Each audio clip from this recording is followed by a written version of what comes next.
All right. Hello, everyone, and thanks for joining us today for this webinar on Chad's role in the Sahel. I am Flore Berger, a research analyst at the IISS, monitoring security, political, and humanitarian developments in the Sahel. I'm delighted today to chair this discussion with two great speakers who know Chad very well, and I'm sure they'll have very interesting insights for us today. So to speak today, the first speaker is Celeste Hicks, the principal research analyst for the Sahel at the UK FCO. Previously, she was a freelance journalist and BBC correspondent in Chad and Mali, and she's also the author of 2 books on Chad. The second speaker is Mahamat Adamou, the founder of the video production company AM Global Media and also a freelance journalist, as well as the new humanitarian correspondent in Chad. Before that, he worked for a variety of news agencies, including the BBC. So thanks to both of you for taking the time today to participate in this conversation. So today we'll be speaking about Chad, both from a regional perspective, so looking at how Chad became a key partner in the region and its role in the different regional crises, but we'll also look at Chad, at what's going on within Chad, looking at the challenges that the country faces internally. So just before we actually start, a few remarks before. So we have an hour for this webinar, and we'll begin with half an hour of discussion with Celeste and Mahamat, and then we'll have about 30 minutes for a Q&A session. So the audience can ask a question using the Zoom's Q&A feature. So please ask any questions you'd like. And if they're directed at a specific speaker, please mention it in your question. Otherwise, I'll take them as they come, and we'll do our best to address as many as possible. I think we're good to start. So I think, Celeste, to start with you, it would be good to have a bit of historical background to understand how Chad became such a key regional player. So can you tell us a bit about that, please? Hi, yeah, thanks very much for inviting me along today. Yeah, as Flo said, my background was I originally went to Chad in 2007.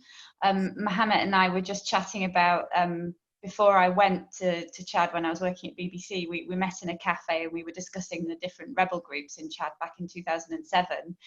And it just reminds me of chatting about that, the difference between what we see in Chad today and what I encountered when I first went there 13 years ago. When I went to Chad, I'd actually been in Mali before that, and this was well before the collapse in Mali. And actually, from a journalistic point of view, working in Mali was a little bit boring. It was a very lovely place to work, and it was a fun place to work. There was loads of music and culture, but there was no good stories, really. And my boss at the time suggested, well, why don't you go to Chad? Because he knew that there was a rebellion on in Chad. So I arrived in N'Djamena in the middle of the rebel attacks, which went from kind of 2005 to 2009. There was a series of proxy rebel attacks sponsored by Sudan. And at that time, Chad was in complete crisis and absolutely different to how it is today. And I'm always struck by how Mali and Chad have flipped in that time. So in my head, I still see Mali as the peaceful, kind of chilled out sort of place, and Chad as the kind of, you know, crazy place where rebellions are happening and there's a great sense of insecurity. But obviously for people who've come to it more recently, it's the other way around. So looking at what happened in Chad I think it's interesting to just kind of have that historical background to try and understand how that all came about. So basically there was a proxy war between Chad and Sudan, which was all sparked by the Darfur crisis. So it was sparked by the displacement by the Janjaweed of huge amounts of refugees who ended up in eastern Chad from 2004 onwards. and the Janjaweed scorched earth policy led to hundreds of thousands of people leaving their homes. And during that time, various rebel groups based in eastern Chad were able to take advantage of the displacement and the insecurity in the east of Chad to start a campaign against Déby. And most of these rebels were people who were from Déby's, at least not necessarily his family, but from his ethnic group and from his region, who understood very much where Déby came from and understood his history as well, because he, of course, came to power in a rebellion in 1990, which toppled Hissène Habré. So in some ways, the 2004 to 2009 rebellion was a continuation of some of those problems that we'd seen gripping Chad for all of that time. And the added problem at that point was that Sudan was sponsoring the rebels. It was giving them arms and equipment and money and allowing them to spend time inside Sudanese territory. And Chad also was sponsoring Sudanese rebels, such as the Justice and Equality Movement, and doing the same thing for them, allowing them to have spaces in refugee camps in eastern Chad. So during that time, as I mentioned, there were two huge rebel attacks on J'maina, one in 2006 and one in 2008, which came within hours of toppling Déby. And one of the only reasons he managed to hold on was that he was able to get some intelligence from French aircraft, which showed him where the rebels were, and he was able to target his defense against them. So during the time that I was in Chad, people were talking very openly as that Déby his survival was going to be massively challenged, and it was only a matter of time before he was toppled. And of course, 13 years later, he's still there, and we're now talking, 30 years in power. So what happened that was really unique to Chad and really fascinating in terms of how a country can turn itself around was Chad, they always knew there were oil in Chad, which was discovered in the 1980s by ExxonMobil. But in 2003, the oil in Chad came on stream, and it was ExxonMobil who was the company that exploited the oil. So the amounts of oil in Chad are not enormous. They're not on the scale of Nigeria or Angola, but they are significant for a country like Chad, which at the time when the oil came on stream was one of the poorest countries in the world. So during that time, Chad started to earn money, and quite significant money, from oil and oil exports. So as the oil money came in, Déby basically decided to spend that money on arms and the military and protecting himself. This was deeply controversial at the time and led to the World Bank pulling out of an agreement it had with Chad to help Chad use the oil money for development, because Déby basically ripped up a lot of the original agreements and started spending the money on tanks and guns and improving the army. But what we saw, and what I saw while I was there, was a complete transformation of the Chadian armed forces. So between sort of 2005 and 2009, they were able to buy 6 attack helicopters, planes, Sukhoi jets from Ukraine. They had APCs and great training from abroad. And the Chadian army really transformed itself. And that was actually in 2009 the factor that meant that the Chadian rebels were no longer a match for the Chadian army. Previously, the two sides had fought in very similar circumstances. So they both had kind of pickup trucks, and they just fought face-to-face combat, screeching around the desert and, kind of chasing each other around in Toyotas. But in 2009, the last big rebel attack in Chad, the Chadian armed forces were much stronger, and it was obvious at the time that was the end of the rebels.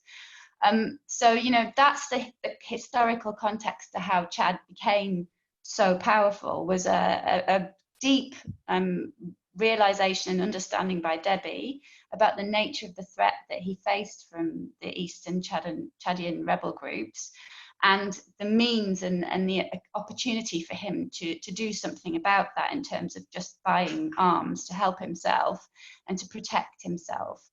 So fast forward a few years to 2013, and we have the crisis breaking out in Mali, and France was looking around, trying to think, well, how can it respond to this? And Chad was very quick to respond to France's requests for help, and willing to send its soldiers and its troops, because it had spent so much money and time investing in them, and this was a thing that it could offer to France, and it presented Chad with an opportunity to show itself to be a reliable partner and a key player in the Sahel. So I won't talk too much about that relationship with France, because I know Mahamat wants to talk about that. But basically, Chad was able to take a set of circumstances and look for opportunities which were advantageous to Chad and advantageous to Déby, to create a position where he became basically indispensable to the Western community, the international community, France in particular, as being somebody who could offer them something in a very difficult situation in Mali, which no one really knew what to do with. So, you know, it's really worth just bearing all of that in mind when we look at Chad today, to remember that it hasn't, you know, that situation of Chad being powerful and, as we've called, a key player in the Sahel certainly wasn't the case 15 years ago, and it's quite remarkable now to sort of turn around and look at the transformation that's happened. Thanks, Celeste. Yeah, indeed, it's super interesting, and I like that you mentioned, like, kind of when you got there and Mali being kind of the boring boring country, and Chad, and now it's like fully inverse. So thanks for that. And yeah, Mahamat, can you tell us more indeed about Chad's relationship with key partners? So obviously France is the first one and the main one. So can you tell us a bit about that relationship, but also with other key partners such as the US or other UN visit, and what is it based on? Yeah, I mean, Chad-France relationship is one that is long and very complex. Since the 60s, I mean, since the independence, the French army repeatedly intervened in Chad. First, to help the first president, Dr. fight back the foreign rebellion. And then during the recent outbreak, it was to fight the Libyans.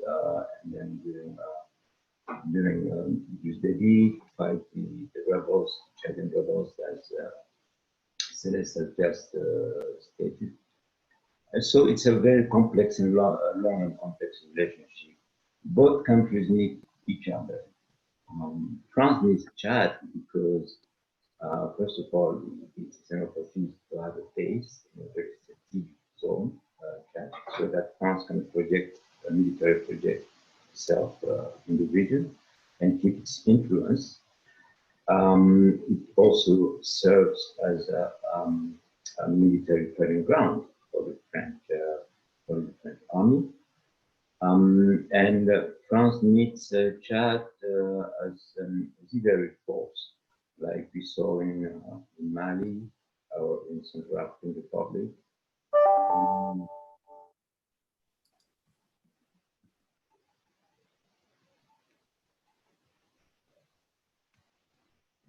Hello, are you there? Yes, like in Mali, where the Chad has volunteered to send troops to help the French fighting the jihadists in North Mali. But also, Chad benefits from France in terms of diplomacy, like in 2008, when the rebels attempted to take the Mahamat to talk to Déby. France was the one that intervened in the United Nations Security Council to have a resolution condemning the rebellion. And France also provided intelligence and logistics to Déby, both in 2006 when one of the rebellions of Mahamat or the back Sudan attacked Chad. It was the rebels have been bombarded by French aviation, And then again in 2008, when the Adamou brothers, in a coalition of rebel groups with Mahamat, etc., attacked Chad, well, France has started to help them. So as you can see, both countries need each other. And beside France, there is the United States that needs France because of the fight against terrorism in the Sahel. Already in the 80s, this outbreak was helped militarily and financially by the United States because it was fighting Muammar Gaddafi in Libya. So it was an ally to the United States in the attempt to fight back or to control Gaddafi, avoid expansion to the rest, because Gaddafi was also considered as a terrorist or supporting terrorism in the world. The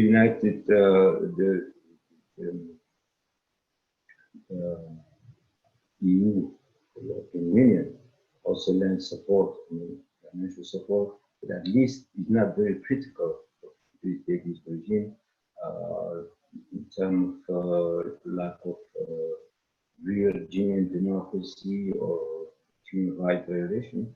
And this is because he's also allied to the European Union in the fight against terrorism and for security reasons, and also he helps, like Niger, to control immigration. Other allies with Déby are the Arab Emirates and Saudi Arabia, who both support Haftar, General Haftar in Libya. And so they are circumstantial allies. And Déby also, in return, has benefited diplomatically speaking from all this involvement in the regional fight against terrorism, like in Nigeria, or Iran, or Mali. And that's why Chad has gained a membership in the United Nations Security Council, and also Déby has presided the African Union for 1 year, and the African Union Commission for Security Commission is headed by a Chadian, a former minister of this. So as you can see, Chad has made itself very indispensable to the West, and in return the West looks the other way when he violates human rights or doesn't respect the rule of law. Thank you, Mahamat. So I think now we kind of have a pretty good idea of Chad as like in a regional perspective. So I'd like to turn to kind of looking at within Chad. Celeste, if we can start with you, you started to mention it in the previous question, but can you tell us how Déby has managed to maintain himself in the past 30 years indeed? And, he's a powerful warlord, and there has been some rebels, attacks, etc. But how has he managed to kind of deal with them and maintain himself for so long? Yeah, I would say first and foremost, Déby understands his enemy, certainly in terms of the rebels who came from the east and north. So the rebels who were in 2008, 2006 based in the east of Chad, and also these days have moved more up into Libya, but basically along that northeastern border of Chad. He understands who they are. Mostly because some of them are from his family and from his ethnic group. So he knows how they think, he knows what they want, he knows what their frustrations are, and he's been exceptionally good at balancing those off and playing those off against each other for a long period of time. I mean, part of the reason is that Déby came from that region when he overthrew Hissène Habré in 1990, he came from that region as a rebel himself, having been a member of Habré, in fact, having been the commander of the army under Habré. He then came as a rebel, toppled Habré in 1990, crossed the whole length of the country and toppled Habré. So it was very striking that when the rebels tried to topple Déby in 2006 and 2008, they did exactly the same thing. They came from the east on pickup trucks. They moved very quickly during the night, and they were small pickup trucks, lightly armed, highly mobile, and used the dried out wadis to cross Chad, which is exactly what Déby had done 16 years previously. So he's succeeded in that sense, in basically understanding the threat and mitigating the threat, and using those groups and their loyalties and disloyalties and fights within themselves to stay in power. I mean, there was always a line when I was in Chad, people said what a great general Déby was. I mean, I'm not a military analyst, so I don't know to what extent I could comment on that. But you know, and we've seen him do it in with the Boko Haram fighting recently on the shores of Lake Chad. When things are not going well, he's completely willing to go to the front himself and command the troops. And I think because he understands how they fight and what they're doing, that's always played him well. I mean, we need to sort of look a little bit about the political context in Chad, and one of the things which hasn't changed in Chad as far as I can see is that the opposition in Chad has continued to be weak and disorganized as long as I have been following Chad. I mean, there are several key figures who, you know, have kind of played an important role and been counter voices to Déby over the years, but none of them has succeeded in getting a huge popular movement behind them over the years. I mean, there was a brief flurry of social protests in 2015, 2016 around a number of issues, including the rape of a young girl in Jamena by some people close to Déby, and also social protests connected with rising food costs, rising cost of living, the collapse in the oil price. And they have all kind of shaken Déby and concerned him, but they've never reached a point where they've been a real threat to him. And I think that part of the reason for that is that the political opposition figures have not really been able to capitalize on that popular anger. I mean, one of the other things which is true of Chad and is true of the other Sahelian countries to varying degrees is the extent to which the political class is a little bit of a revolving door. So you have figures who've kind of been in power previously under Déby and then have kind of left his government in disgust and said, you know, they've done a protest vote by walking out on him, become opposition figures for a couple of years, and then eventually they may go back into power. So people tend to kind of come in and out of his government, and it hasn't been a sort of, I mean, there's a couple of notable exceptions I can think who haven't done that, but broadly speaking, the Chadian opposition has failed to kind of come up with a candidate who can kind of speak to everybody, unite everybody in a common cause, and also hasn't sort of had a role in government previously, so that therefore isn't discredited in the eyes of other people, most of the population. So I think, you know, that's kind of another key reason why Déby has sort of been able to keep going in a way, is just that he doesn't face a credible opposition. I mean, also we have to sort of think about, and I'm sure Mahamat will talk about this as well, but the tactics that he uses domestically to suppress dissent. I mean, Déby, you know, has no fear of sending the security forces in to quash rebellions and to quash social protests. People are arrested, people are threatened. I mean, you know, these things go on all the time. And when I was in Chad, I remember asking the question repeatedly, but, you know, why do people not take to the streets? Why do people not get angry and cross about the kind of lack of human rights and the lack of respect for people and the poverty and the disparities in wealth that you see in Chad? And I was often told the reason was just that people had been very scared by the experience of Habré's security forces during the 1980s, and that had left a a strong sense that people just didn't think it was worth taking to the streets because they knew what would happen if they did. And I think that that's continued. And like I say, in 2015, 2016, there was a flurry of social protests which seemed to be something different.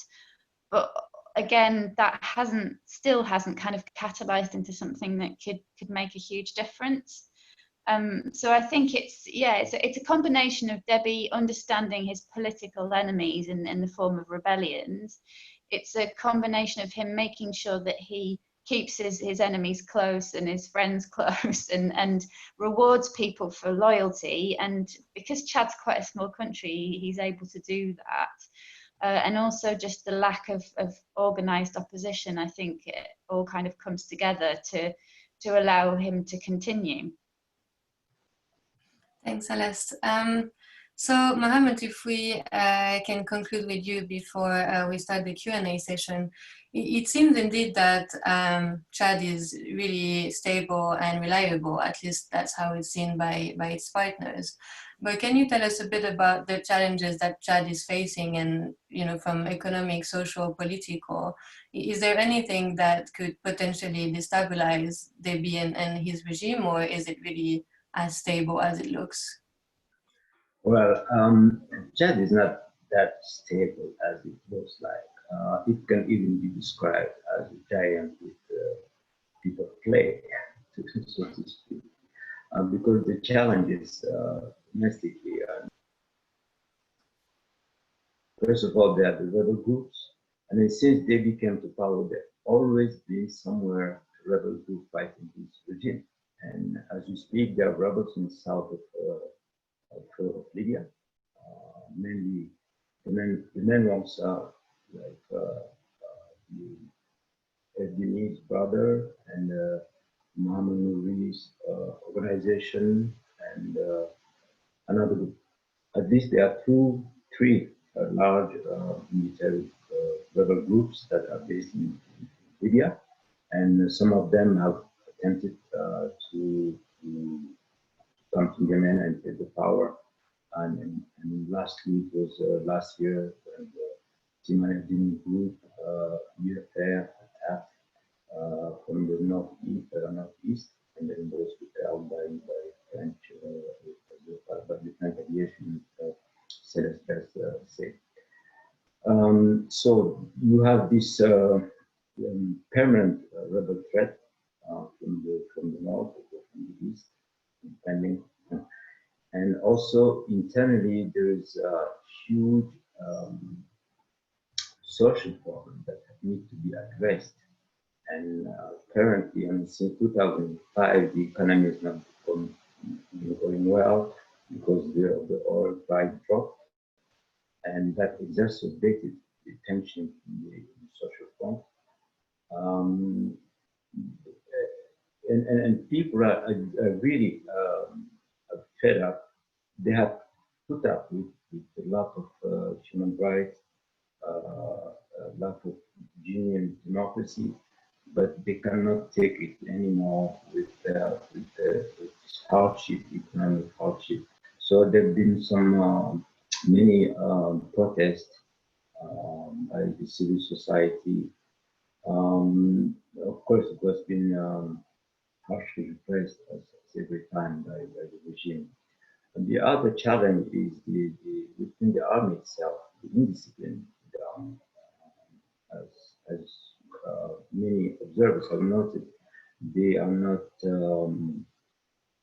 very observant of human rights, and the army is a little bit divided by the fact that there is a huge favoritism to the benefit of the people of Déby's ethnic group, and so there's an anger, because even the soldiers that have been sent in the external operations complain that they do not get their full salaries, and they are not treated as well as the soldiers who belong to the present ethnic group.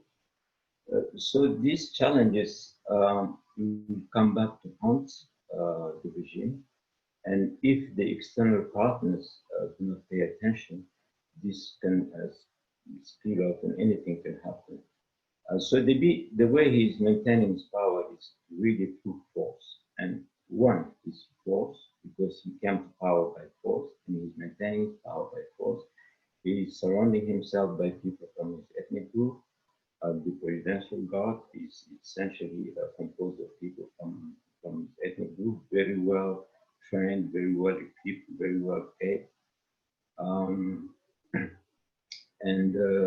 in the political scene, it's a system of clientelism and patronage. And promotion or appointment into lucrative positions in the army or in the administration are used to either reward allies or punish recalcitrants. But so this system is very fragile. And now the danger is that something might happen within even this army, within the army, because of the tension between because they do always place ethnic groups against each other, and the way the army is treated and the indiscipline and so on. Thank you, Mahamat. So I see we already have a few questions coming in, so I'll try to take them. I see two of them are quite similar. So it's about basically French support for Déby and what happens if, is there any prospect of Déby losing support from France and other Western countries? And what would happen if such a support stops? So I think maybe Celeste, you can start giving us your thoughts on this. So what would it change if France stopped its support, and also maybe what it means for the opposition? And I see there's also something about the role of the UK, the US, or other countries. So maybe and then we'll have on this question. Thanks. Yeah, so on the role of France, I mean, I think anything is possible, but I would be surprised if France did withdraw its support for Déby. I mean, you know, there's been, as Mahamat said, we can go back, well, way before 1960, but I mean, if we're talking about Chad as an independent country, you know, there's been hardly any years since 1960 where France hasn't had a military presence in Chad. I mean, there were a few years where they tried to pull out and then were invited back or asked to come back to help Chad for various reasons under Tombalbaye. It was a little bit more of a kind of schizophrenic relationship under Habré, but nonetheless, we've seen that relationship endure for such a long time. I mean, one of the, again, sort of making comparisons with, you know, where we are today and where we were a long time ago. When I was in Chad in 2008, I remember Bernard Kouchner came, who was the foreign minister under Sarkozy. And at that time, Chad was talking very loudly and publicly about asking Operation Épervier, which was the precursor to Barkhane, asking them to leave and saying that they wanted France to leave. And Kouchner was saying, well, we want to leave. And they pulled out of supporting the EU mission to Eastern Chad, which was helping the refugees from Darfur. And at that point, it looked absolutely inevitable that France would leave. And then political situation changed. And before we know it, Chad and France are, you know, working together again. I mean, you can see it very clearly when you're in N'Djamena, the diplomatic relationship between France and Chad is very strong. And when I was there, you know, you could go and see the Americans, and, you know, the Americans would have a decent understanding of what was happening. But if you really wanted to know what was going on, and you really wanted to know who was who and how things worked, you went to see the French. And back then there were no Brits at all. I mean, there's a small, well, because of COVID, there's nobody there now, but there's a small British diplomatic presence there, which wasn't there when I was there. But I mean, you know, nothing has really changed significantly in that. And we saw in 2019 there was an attempted rebel attack in the north of Chad, where there's also a French base in Faya-Largeau, and the French intervened there to help Déby out. So we've seen as recently as last year another kind of military intervention on behalf of Chad to support Déby. So I would be really surprised if that relationship changes. I mean, you have to ask questions about the wider situation of France in the Sahel in general, and how tenable that is, and how long that can go on, like how long France can sustain the kind of chaos that we're seeing across the wider Sahel. And whether that's in France's interest to continue that long term. But I think that as long as France is engaged to the level that it is in the Sahel, it really has few options other than to rely on Chad. Thanks, Mohammed. Do you have any thoughts about France in the Sahel, but also maybe like if Chad was to lose French support, what would it mean for internal issues and including that would be the end of the regime, because that the one that is really propelling it is really the external help, external support, diplomatic, financial, etc. To come back to the relationship with France, since all the presidents that came to in France promised to revisit the relationship between France and Africa, and each time they came, including Chad of course, and each time they came to power, real politics took over. So I don't think it will change very soon. It remain the same, and you have to bear in mind that the relationship between France and African countries is not just relationship between two states. There's also this phenomenon of France-Afrique, this dirty business and other dealings going on with these countries, sometimes based on personal relationship with the African head of states. For example, you take the case of France.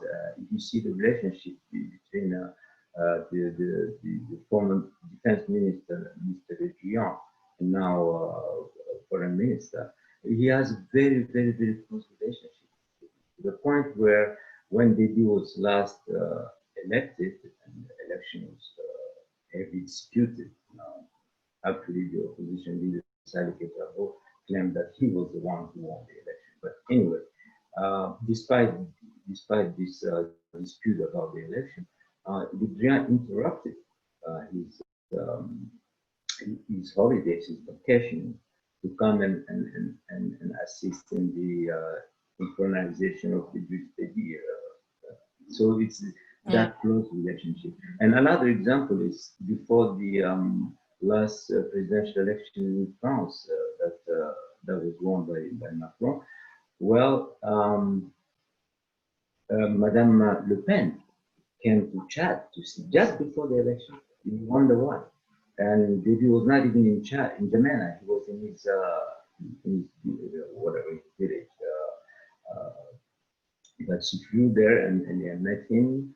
We don't know why, but we suspect that there are some shoulder dealings going with, because by then Déby did not know who really was going to win the election, so he was playing both on both. So this close relation, to the point where now some people say Chad is the aircraft carrier of France-Afrique.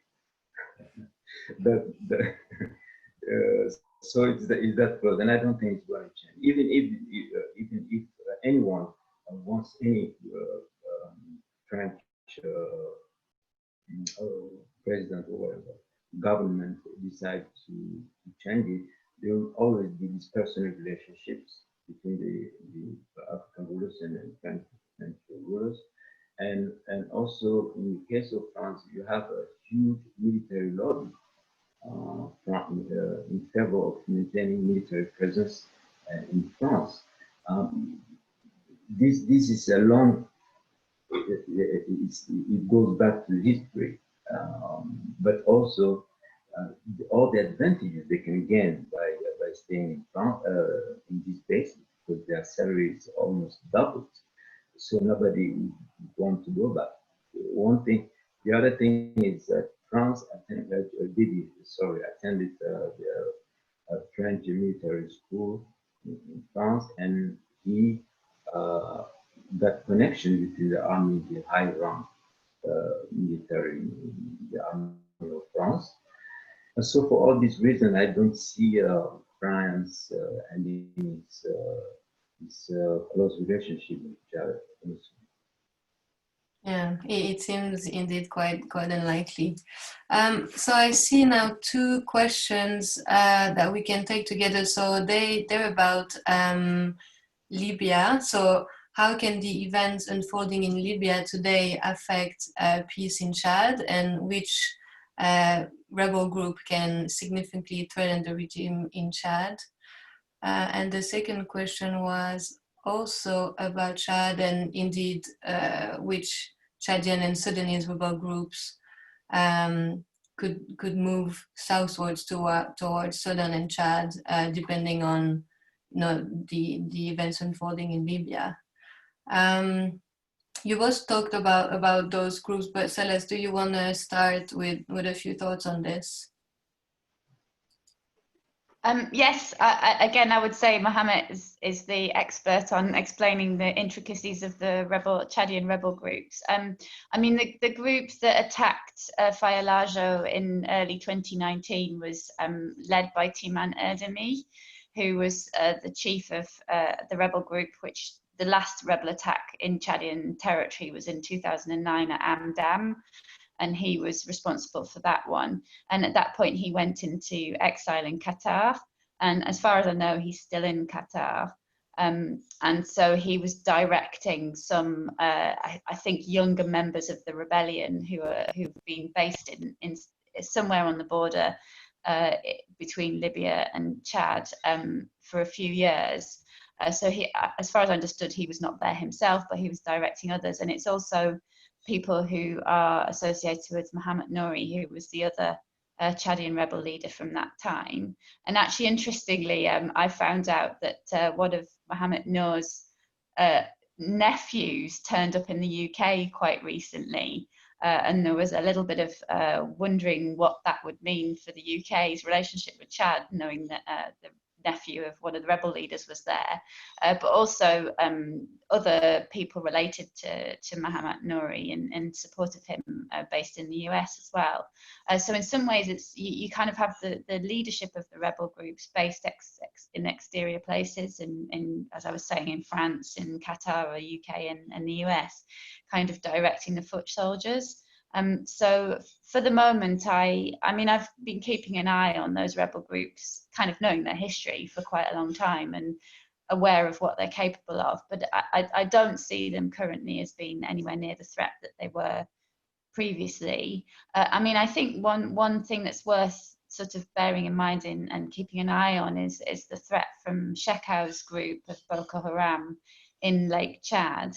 I mean, that attack that happened in Chad in early April really shook Chad and was quite a surprise and quite a disaster for Déby in terms of how many soldiers were lost and the sort of military advantage that was lost there.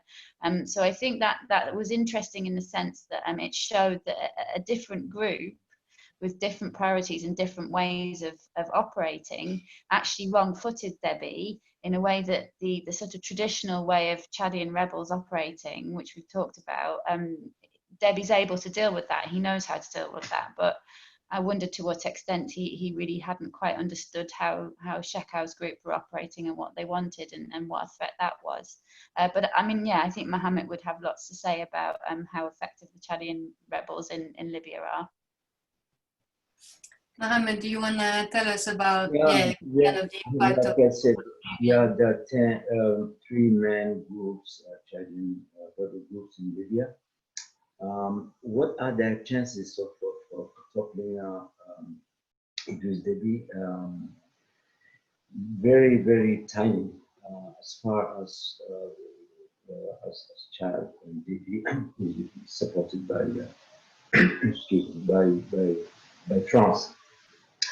And so for now, what they're doing, they have attempted a couple of times to attack without success. And for the time being, maybe they're buying time, but in the meanwhile, they are helping one or another of the Libyan factions. There are some groups that are lending hand to the government of transition in Tripoli, and some other groups that are helping Haftar, etc. So for the time being, they are stuck in Libya. But as far as France is there, because also now when you see the configuration of the terrain, northern Chad is a vast desert, and any rebel group will be visible from miles around. And with the might of the French, the French aviation, it will be nearly impossible to conquer unless something happens and France is displeased with Déby and then decides to change policy.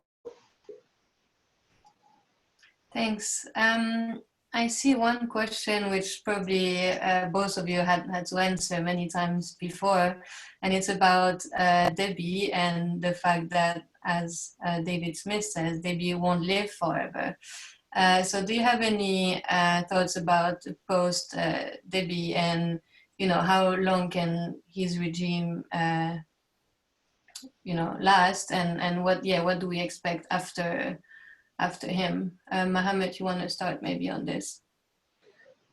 That's the biggest problem right now, because there is no designated successor to Idris Déby. And even if there is a constitutional way of succession, wouldn't be easy,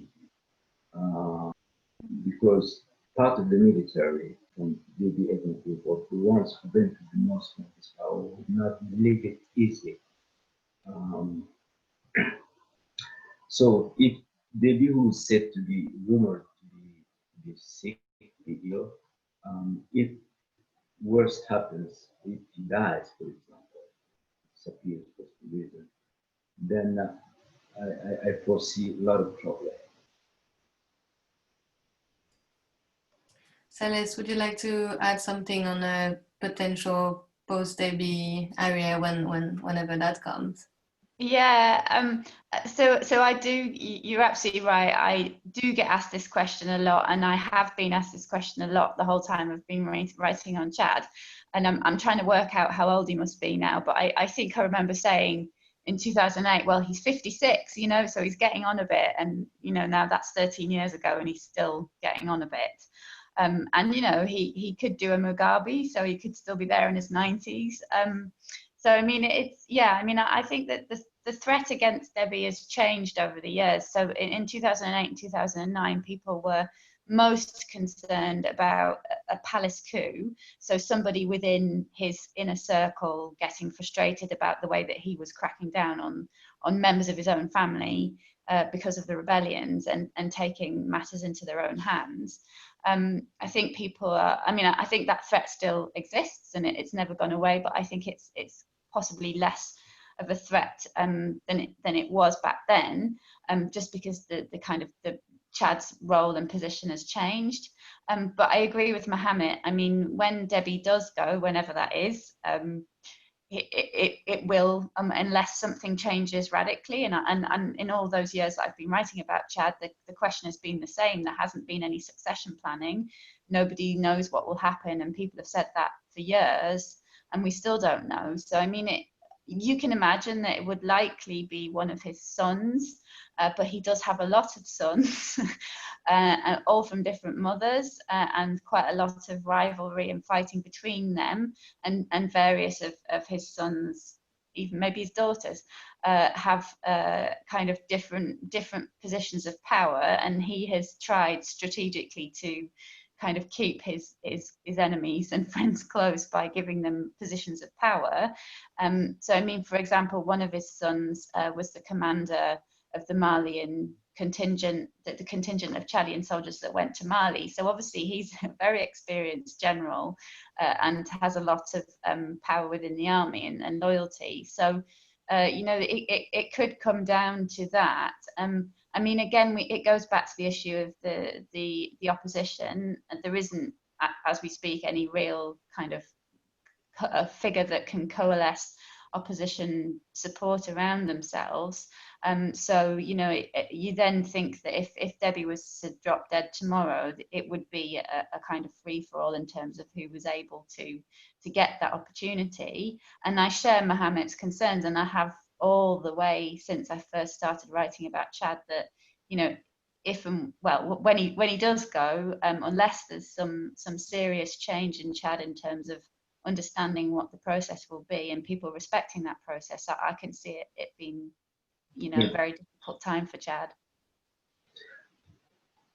What strikes in the case of Chad is how I don't understand if the international community doesn't realize the strategic importance of Chad. Because when you look at Chad, look around Chad, all the countries around Chad are more or less destabilized. You take Central African Republic, you take Nigeria with Boko Haram, you take Cameroon with the Southerners, secession attempt, etc., fighting, etc., and you take Niger, you take Libya. So if something happens to Chad, if it just happens to disappear for one way or another, and there is no an orderly succession of power, a devolution of power, then you can expect chaos. And this chaos inevitably will split over neighboring countries to the scale of what happened in Libya. Well, because of the stabilization of Libya and Gaddafi, that now we're experiencing what's going on in Mali and Niger. So because when you realize the quantity of weapons in Chad, and so imagine if Chad becomes desperate, then this is a chaos in the regional scale. Yes, and I can imagine that France is also quite scared about this, because if the only ally the only strong ally they have in the Sahel falls, then obviously their place there is going to. But the problem is, if they don't bring in Déby and then try to reason him to abide by the rule of law and democracy and respecting human rights in Chad, and the situation can implode from within. Even if Déby is still alive, social unrest could be such a scale that even the French backers would not be able to do anything. I mean, they're not going to bombard, going to send aviation to bombard. You know, that's impossible. So anything can happen. Either Déby disappears, dies from illness, or something happens within the military, or a social disruption. Anything like that. Yeah. I think in the last 5 minutes, let's try to have one more question, but please be brief. I think I'd like to ask one question of mine, which is, I mean, we talked a lot about friends and international partners, but I'd like to know, how do regional countries, so Chad's neighbor in the Sahel, how do they see Chad and what kind of relationship they have? Because obviously Chad is intervening in a lot of crises, but is it something that is asked by France and kind of imposed on the region, or is it also Chad having a lot of bilateral relationship with its neighbor? Mahamat, if you want to start maybe very briefly on this. Countries like Mali are very grateful that Chad intervened about although it's not their neighbor, are very grateful that Chadians is still intervening in the fight against the jihadists and the MISMA, the United Nations Force. But the relationship with Chad and neighboring Central African Republic a little bit more complex because the Central Africans resent the fact that Chad has helped military topple the President Al-Shqatazi to bring in Bozizé. And Chad has supported Bozizé till the end when the Seleka rebellion took over. And some suspected Chad to have been back in the Seleka rebellion. So you see, the relationship is not that, how would I put it, peaceful. So there's a lot of resentment.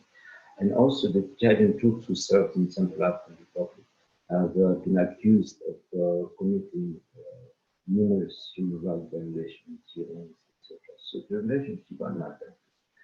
With Nigeria, although Nigeria should be thankful to Chad because Chad really fought a lot against Boko Haram, including in Nigeria, Nigerian territory. But within the Nigerian army, they are a little bit vexed. They are a little bit, it's like find that Chad is a little bit being arrogant. The last example is when Burma was attacked, and then Chad reacted, and then went to Nigeria and briefly occupied some territories in Nigeria, asking the Nigerian army to come and take over. Some generals within high-ranking military within the Nigerian army didn't like it very much. I mean, that little Chad can come in and pretend that they are saving out the occupied territory. So they were even denying that Chad ever occupied the portion of the territory of Boko Haram. So the relationship between Nigeria, that one, and some people one day in Nigeria suspect that the Chad is harboring Boko Haram. It's not, I mean, they cannot bring any proof. But this is the kind of resentment and kind of feelings you can sense in the Nigerian side. Although some people are grateful that the Chad is fighting effectively, but there is no particular problem in Niger or Cameroon, but you have Libya, and Libya is a very complex, the situation in Libya is very complex, and unfortunately, Chad somehow is involved by supporting General Haftar, and tomorrow, if General Haftar is defeated or anything else happens, we don't know how this relationship will go. Thanks, Mahamat. Celeste, you have 1 minute to give us thoughts on this. Yeah, okay, I'll be very brief. I mean, I don't want to repeat anything Mahamat said. I mean, I think that the Sahel, the sort of central Sahelian countries, Mali, Niger, and Burkina Faso, I think are sometimes a little bit distrustful of Chad. There's quite a lot of kind of social and cultural differences between those countries and Chad, and also because Chad is so powerful and they are kind of in their countries and playing such a key role. I think there can be a sense that they're grateful that they're there because they are committed regionally, but also that Chad throws its weight around too much in some of the regional bodies. But I mean, just very quickly to add on, I mean, the other key relationship that we need to consider with Chad is with Sudan. And we need to always remember how Chad and Sudan work together and feed off each other, and not leave that out in our analysis of how Chad is operating across the kind of whole of that central swathe of Africa. Thank you very much. So yeah, we came to the end of this hour of webinar. So thank you, Mahamat and Celeste, for sharing your wide range of knowledge with us, and thank you for everyone who participated and asked interesting questions. If you're interested in knowing more about what WWS does, you can go on our website, www.org, and you'll see plenty of other webinars to follow. Thank you very much and have a great day. Thank you. Bye-bye. Thank you.